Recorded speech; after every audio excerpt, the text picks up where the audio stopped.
Hallo almal en is lekker om weer 'n kommentaarsessie met julle te kan deel.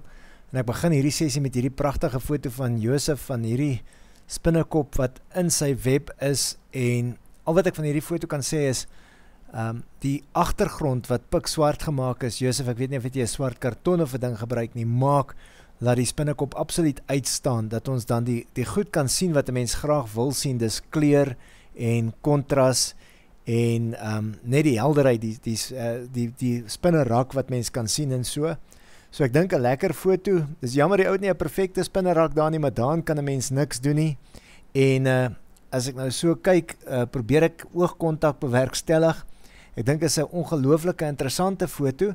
Nou die vraag wat 'n mens jouself dikwels sou afvra is, wat van die feit dat die spinnekop in die middel van die foto is, pla dit nie? En juis die feit dat die spinnerak, die spinnekop vashou, gee ons so effe van 'n raam, of dan 'n goeie raam wil ek amper sê, wat maak dat dit nie so sterend is, dat die spinnekop dan in die middel van die foto is nie.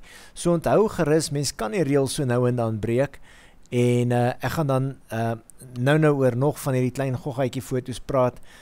Al wat ek by die foto, ek sou graag dat Josef nog vanuit 'n ander hoek uit ook probeer het, dat ons so bietjie meer van 'n direkte portretfoto ook van die ou spinnekop kon gesien het. Maar Josef, ek hou baie van die feit dat die spinnekop pragtig uitstaan weens die goed wat saak maak. Kontras, kleur, helderheid en skerpheid. Goed gedoen daarso. Willem se foto van die seekoei is een van daai foto's waar werklik die oogkontak maak dat hierdie foto werk. Kyk, hierdie seekoei lyk so kwaai en bevoeterd, soos wat hy op die oomblik hier na ons kyk.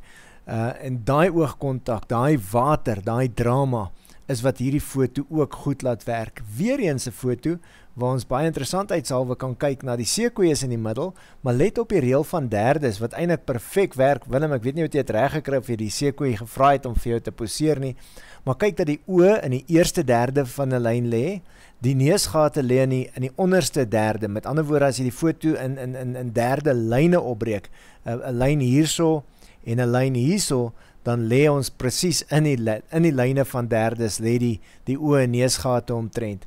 So ek dink dis 'n pragtige foto hierdie, Willem. Ek dink ook, as ek reg onthou, het jy gesê by die kommentaar, hierdie foto het goed gedoen by 'n kameraklub, maar ek verstaan hoekom.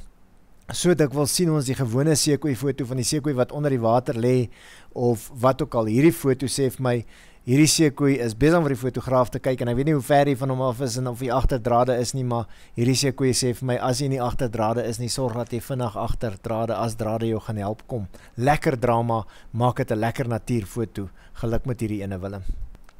Annette Potgieter het hierdie foto ingestuur, en ja, hierdie oogies is so skerp, dit maak hierdie foto. Ek is mal oor die hoek waar uit die foto geneem is, Annette. Baie mense sou nie noodwendig daarmee saamstem nie, maar die feit dat daar oogkontak is, dit maak dit net vir my 'n bietjie anders. Is dit 'n spinnekoppie wat so 'n bietjie skewer staan en so, maar die ding wat hierdie foto maak werk, is die feit dat die oë in fokus is. Dis dikwels 'n groot probleem met hierdie tipe van foto's. Interessante ding is, mens sien die fokuslyn wat dan hier oor hierdie blaar en deur die oë loop, dat daai spesifieke gedeelte dan diepte van veld het. Maar 'n baie interessante foto. Baie mense sou dalk gesê het jy kon nog vir 'n bietjie meer diepte van veld gegaan het om 'n bietjie meer van die gesiggie te kry. Vir my is die foto goed, juis as gevolg van ek kan die oogie sien, ek kan sien wat dit is wat hier beweeg en so. Maar as jy enigstens wil verbeter, kon jy dalk op diepte van veld, maar ek dink dan gaan jy waarskynlik bietjie gestoei het met die lig of die stilhou van die kamera. Met hierdie tipe makrofoto's raai ek het waarskynlik reeds 'n driepoot gebruik.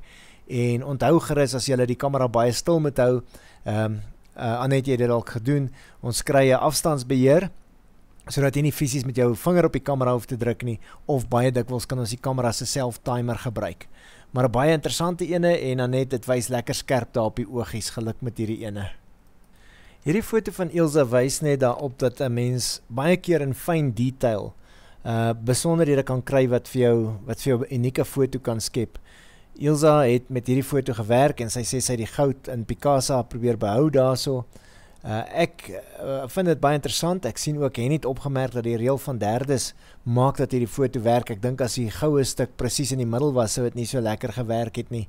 'n baie interessante foto, Ilse, wat vir my, jy weet, hy trek op 2 redes. Die kleur trek 'n mens na die goue gedeelte toe. Ek merk ook dat jy self genoem het, daardie agterste wit gedeelte daarso plaas so bietjie, mens sou dit ook pikswart wou gehad het, maar jy gebruik baie effektief die lyne sowel as tekstuur in hierdie foto om 'n mens se oog op 'n reis te vat. Nou, in baie gevalle sal mense sê jou oog kom nie tot rus of so met hierdie foto as gevolg van die baie lyne en sirkels en goed, maar ek dink tog hierdie is 'n foto wat as hy dan doelbewus 'n bietjie meer swart en wit agter is en sê wat sê, kom ek praat met jou deur tekstuur en lyne, maar kom ek druk ook 'n bietjie goud in jou oog in net om te sien dat die tsaar 'n redelike welvarende man is. So Ilse, baie interessante verwerking en een van daai foto's wat my weer bewus maak daarvan dat baie mense sou gekyk het na die omgewing waar hy was, na die huis of die kasteel of wat ook al die geval sou wees, maar hier het jy die detail gesien in die hek of in die omraming en dikwels kyk ons dit mis. Nou ja ouens, ek praat in 'n volgende les weer en lewer weer 'n bietjie kommentaar, sien uit daarna om te sien waarmee julle besig is.